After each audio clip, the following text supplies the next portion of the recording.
Jen here, 1 week out from TeamUSA National Championships. Not going to talk about weight, not going to talk about training. Hey, I thought you might be interested in the bikes. So it's actually two bikes because there are different types of races. So I'm in sprint races, Olympic race, and each requires a different bike. So this is a tri-bike, and there's like 3 or 4 key differences in a tri-bike. And you only use a tri-bike when you're definitely alone. You're not allowed to draft because this becomes a weapon if you draft. So a tri-bike is different because you have the aero bars, because you're down in a tuck position, trying to be like a time trial in Tour de France. You have no brakes. So when you're down riding, there's no brakes. Your brakes are over here, and they're very scant brakes. And then your water system for hydration is actually, I don't race with this, but it's right here. It comes up through a straw right here. So the water is actually inside the bike. The distance between the tires, you can't see the tire here because it's not my trainer, but it's right back there. The distance between the tires is shrunk because when you're in a tuck position, it's different than being on a road bike.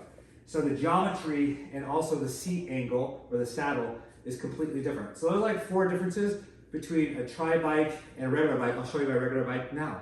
All right, and then road bikes, very traditional, the ones you see in Tour de France. So this is sort of my practice bike up here, but this is my real race bike. This is, you know, people spend money on different things.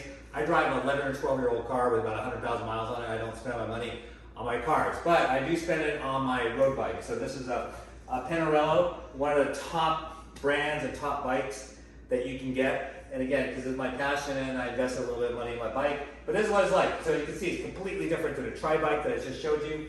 And this is my go-to, and it's called Indian Princess. You can't see the markings on it, but there's actually markings on it that say Indian Princess because I think about my wife whenever I'm suffering out there on the road.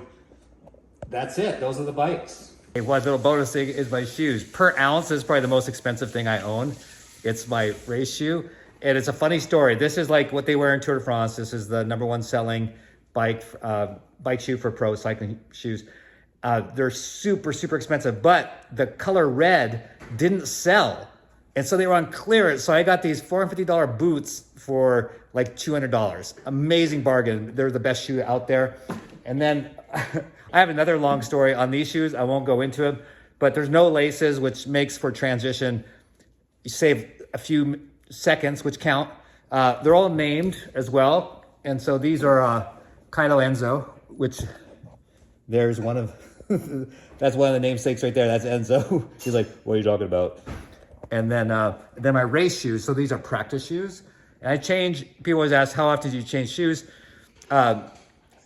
Every 3 months, I change out 2 pair of shoes, and it's based on miles. But my race shoes are, see if you can see that, Princess Simran. So whether I'm biking or running, I always remember my wife.